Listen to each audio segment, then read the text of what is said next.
It's called gentrification. It's what happens when the property value of a certain area is brought down. Huh? You listening? Yeah. They bring the property value down. They can buy the land at a lower price. Then they move all the people out, raise the property value, and sell it at a profit. Now, what we need to do is we need to keep everything in our neighborhood, everything, black. Black-owned with black money.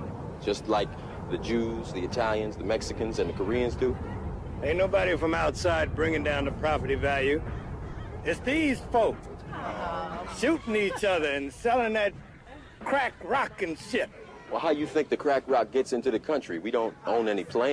I know every time you turn on the TV, that's what you see. Black people selling the rock, pushing the rock, pushing the rock. Yeah, I know. But that wasn't a problem as long as it was here. It wasn't a problem until it was in Iowa, and it showed up on Wall Street where there are hardly any black people.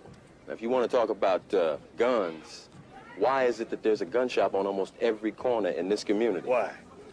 Tell you why. For the same reason that there's a liquor store on almost every corner in the black community. Why? They want us to kill ourselves. You go out to Beverly Hills, you don't see that shit. But they want us to kill ourselves.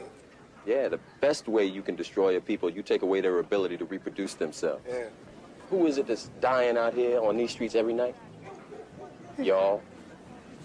Yeah. Young brothers like yourselves. What am I supposed to do? Fool roll up, try to smoke me? I'm gonna shoot the motherfucker if he don't kill me first. You're doing exactly what they want you to do. You have to think, young brother, about your future. Huh? Welcome back to LA Show. Thank you guys so much for tuning back in. We got Sisco over here, and he is going to give us a little lesson in some things that, you know, we should pay attention to that's going on all across the world. But we're going to take a look into Los Angeles. Ain't that right, Sisco? Yes.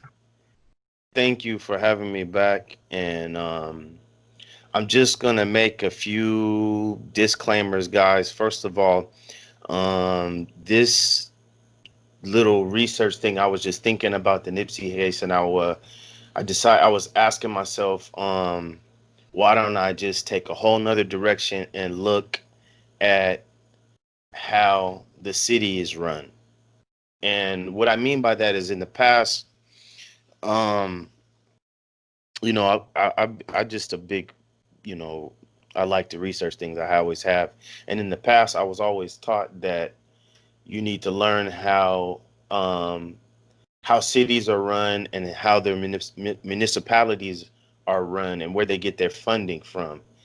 And I was always told that by doing that, you can kind of predict the outcome of elections, local elections, and you can actually see how the city is going to be run and what kind of things that the opinion leaders or the people who have the power, how they're going to vote, how they're going to move, how they're going to direct the city. You can kind of know that by just doing a background research. So I kind of want to say that in the middle of this, I just got shocked. And it's not shocked by, you know, so if you're expecting, I'm going to say, oh, point the finger. No, this is just this little LA show here is going to be a little bit different because of how the research path, how it directed me and how it opened my eyes. So I'm trying to get you guys to be able to see what I see. And also the second little, it's not really disclaimer, is that the I noticed from some of the comments in previous videos, there's some real sharp people out there. So this is a time that in this particular video where those sharp people, I'm asking you guys to process this information as best as you can.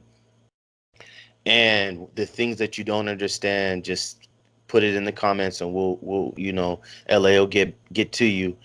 Why? Because I think it takes more brains. It takes some analysis, and it takes some kind of building this picture. And I know I'm sounding really weird, and you guys are probably saying like, get to it.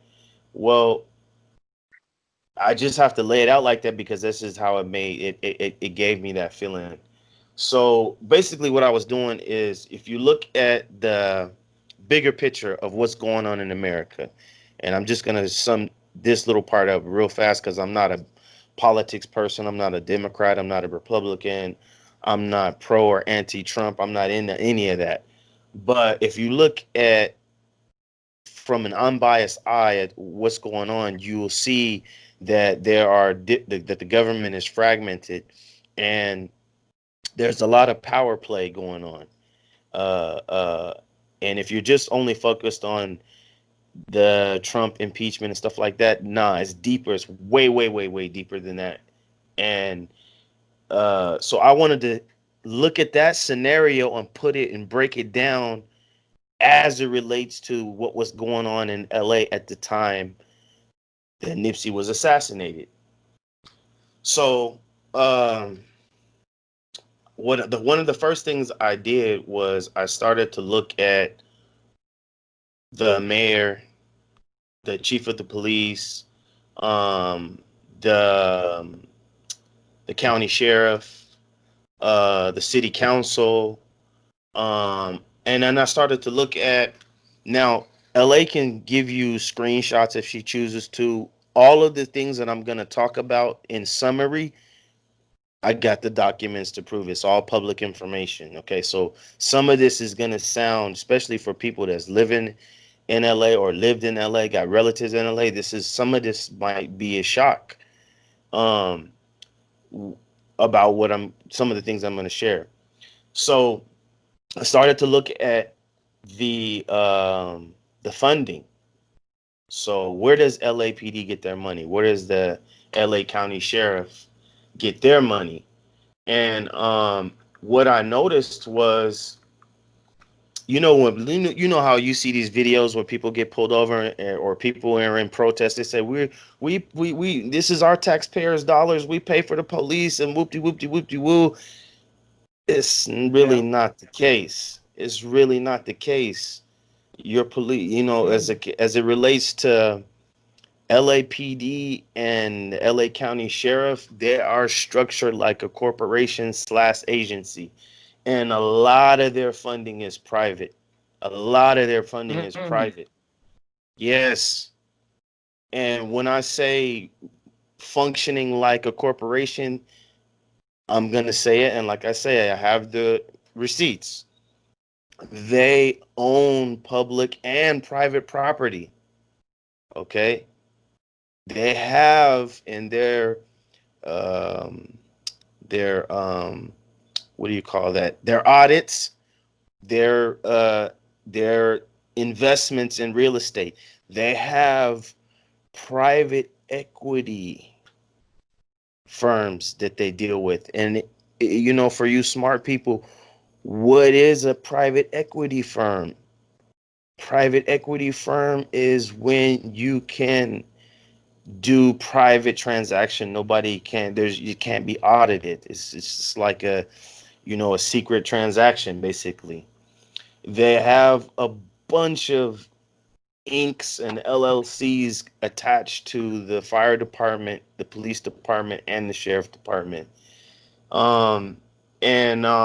I don't want to go too far into that, but it's just to show you how this stuff is getting privately funded. Okay.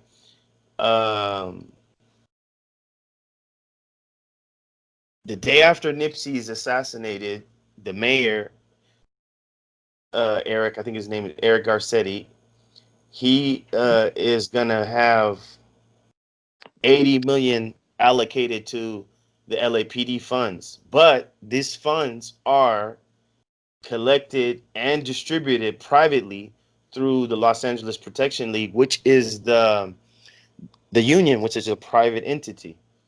And you can get to their stuff and you'll see where they get their funding. It's all private donors. Then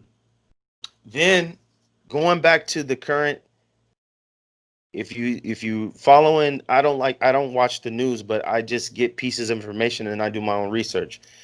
But if you're following what's going on in the country, you have this whole argument about sanctuary cities.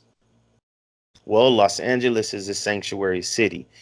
And just in brief, sanctuary cities is places where illegal aliens, if they're in those cities, uh, the infrastructure of the city is set up for them to get set up living in that city, meaning driver's license, bank accounts, renting apartments, getting jobs, et cetera, et cetera. Okay, so Trump's administration had put in a situation where there was a federal grant or federal funds allocated to police officers in LA to, if they were to uh, cooperate with ICE, Immigration Customs Enforcement, if they were to cooperate with them, they would get kickbacks. They would get money. Well, a judge in that district ruled against that. Okay. Why is this? You might not see that this is important, but I'm trying to build a really huge picture, and I don't have all the pieces. That's why I initially said that for you smart people out there, we might need some cooperation with you on some of this analysis. Okay. Also,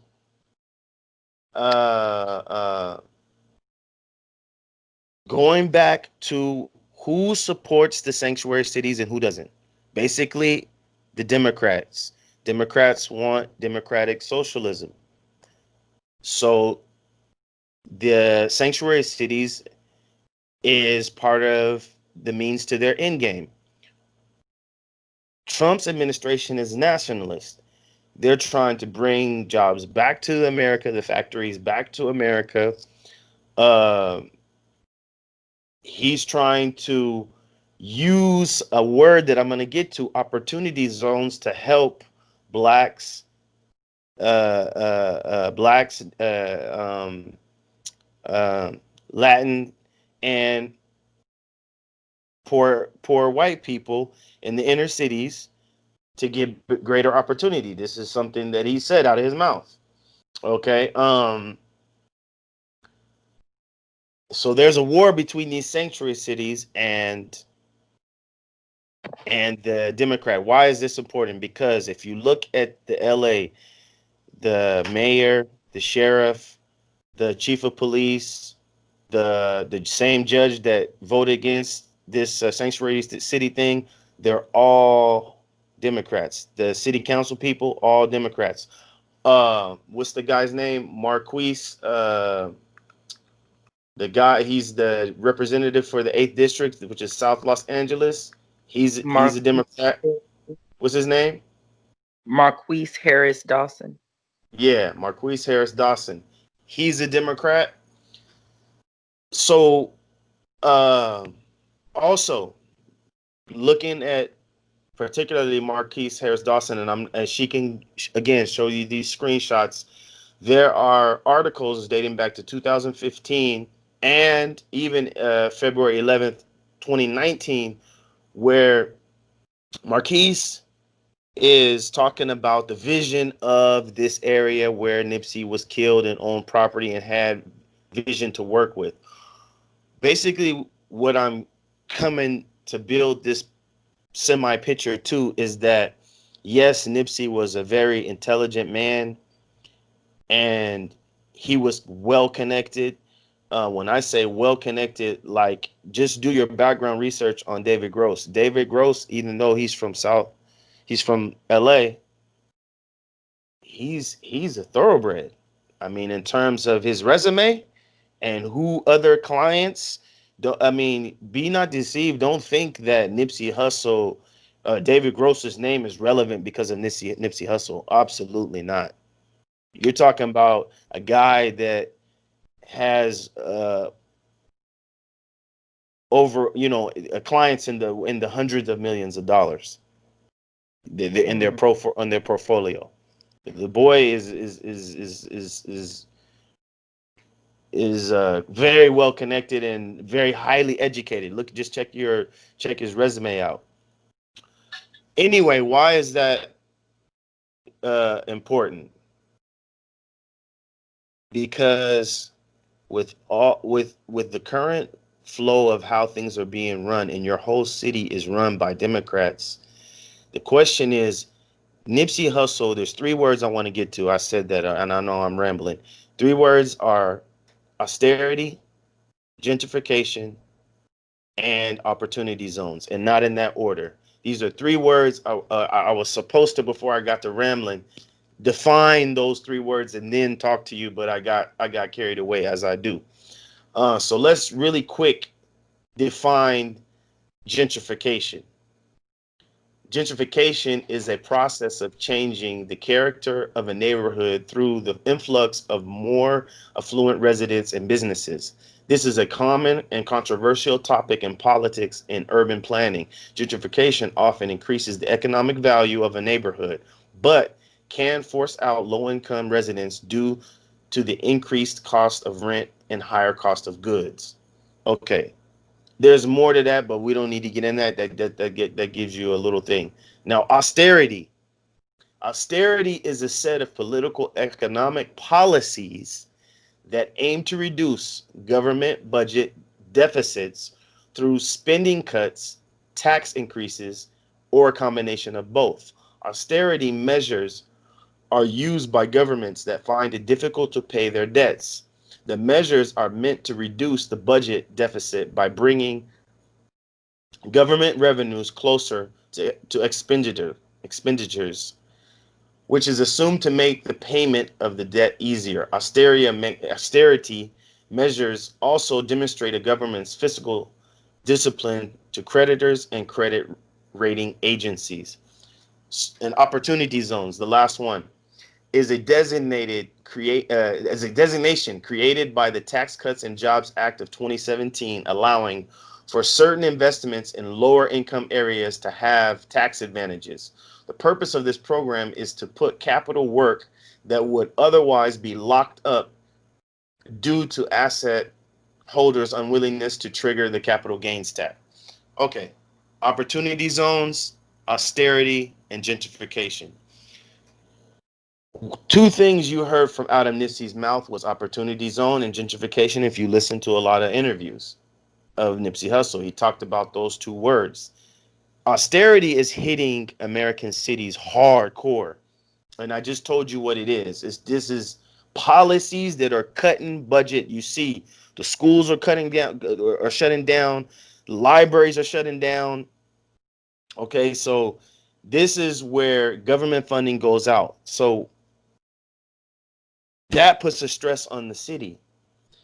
Put on top of that gentrification, where it's more expensive to live in your own neighborhood, and your people are forced to sell they're not forced, but they're, put in a situation where they need to sell their homes, or they can't afford the rent, so they move out. Nipsey wanted to participate in the gentrification process by cashing in on the opportunity of the opportunity zones.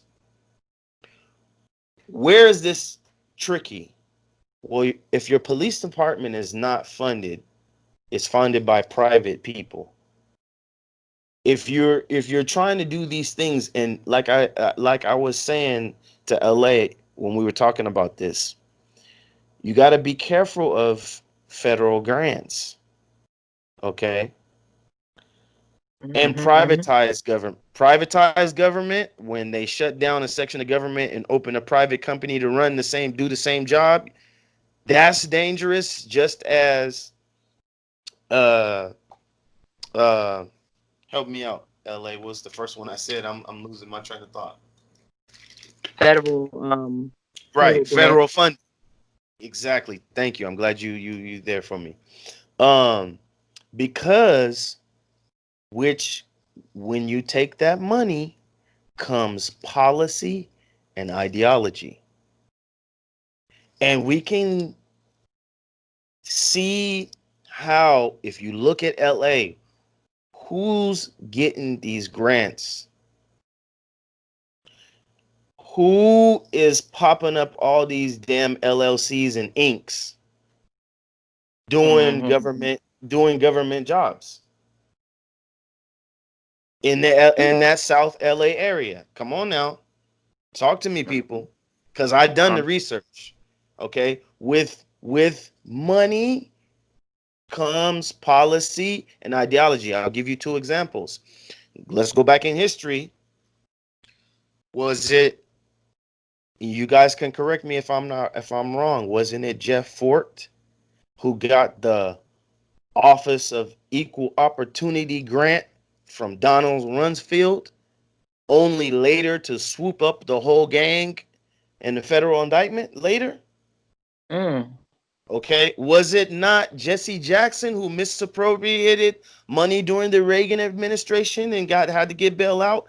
And then the sons of the father fall on the son. The sins of the father fall on the son. Jesse Jackson Jr. misappropriated $1,500. He in federal prison right now. Okay. So I don't want to point fingers, but the information is out there. There are entities around this scenario that are getting federal grants. And with federal grants come policy. Okay. And there is a policy. That city is run by Democrats. It's a sanctuary city. The question, what I'm posing to the public is, was Nipsey's ambition, did he step on toes? Since the fire department and the police department and the sheriff department are in public and private property, is that property that they wanted to develop since they own property? Well, we'll let the evidence. Yeah, the evidence will speak for itself. I posed the question: did Nipsey understand that in this political climate that's in Los Angeles, you gotta be on the team, otherwise they will knock you out the game? And that's just what I mean. And when I started to see what I've done this research on other cities for other reasons, and I understand how those particular cities work. Every city is a little bit different, but when you look behind the curtain with LA, there's only one ball game. There's only one referee and only one type of players that's in the game. I see what you mean. It makes for real. And you sense. Can't get. I'm sorry. Another example before you go. Another example of when you get a federal grant comes policy and ideology. Google the FEMA preachers. Google the FEMA preachers. Look how many thousands they have, and look deeper and see that they teach from the Bible ideology, because to get that money is policy and ideology. And I don't care if it's preachers, gangbangers, businessmen, whatever. And I'm not totally against federal grants. I'm not saying that. But when you're talking in this climate in LA, I'm sorry. And I just looked it up myself. The first article that popped up: secret FEMA plan to use pastors as pacifiers in preparation. This was all the way back in 2006. So if you don't play ball when you get those federal grants, if you misappropriate funds, you are going to prison. For sure. And the question is, like I say, did Nipsey's ambitions fit in with the current political climate as it relates to those three things: austerity, gentrification, and opportunity zones? No, because he was into ownership. And that's just in my perspective, in my view. Ownership was his main thing. And that's what he was teaching and showing. So that's just me, you guys. Are you done, Cisco? Because I know this topic is really, I'm you did a done lot. for now because I'm done for now, and I'm just telling you guys, there's more I could have talked about. There's more in my notes, but I'm gonna leave it at that. But the, I think I'm gonna have to come back to this again, just because of I stopped in the middle of the research when I saw what I saw, and I could just say, me knowing what I know, me given the same scenario for myself, I would know that you're gonna have to pay off some go-betweens, uh, or be strategic in how he was gonna do what he was trying to do. By various different means that you can do in business. But to play the ball like how he was doing it, and we don't necessarily know all the details, but from what my observation and what I've seen in the different interviews from different people and what's out there publicly, I think that Nipsey didn't. He realized in the end, thus the tweet, he Mm-hmm. was probably treading into waters that was deeper than he imagined, and he realized it. But by that time, it was too late. Mm. And him being the G that he was, it's like, well, it's whatever. And that's why he told us, ride for me, man. Right, right. Man, we losing brothers that got a lot of sense. We losing brothers that's trying to make a way, and I'm seeing that far too often. Um, you know, since Martin Luther King, since Malcolm X, I mean, this stuff is happening a little too much, So just pay attention, you guys. I hope this opened your eyes and we can come back again with some more information to clarify if some people are stuck, you know, let us know down below. Y'all have a good one. Thank you so much, Cisco. Thank you. Thank you.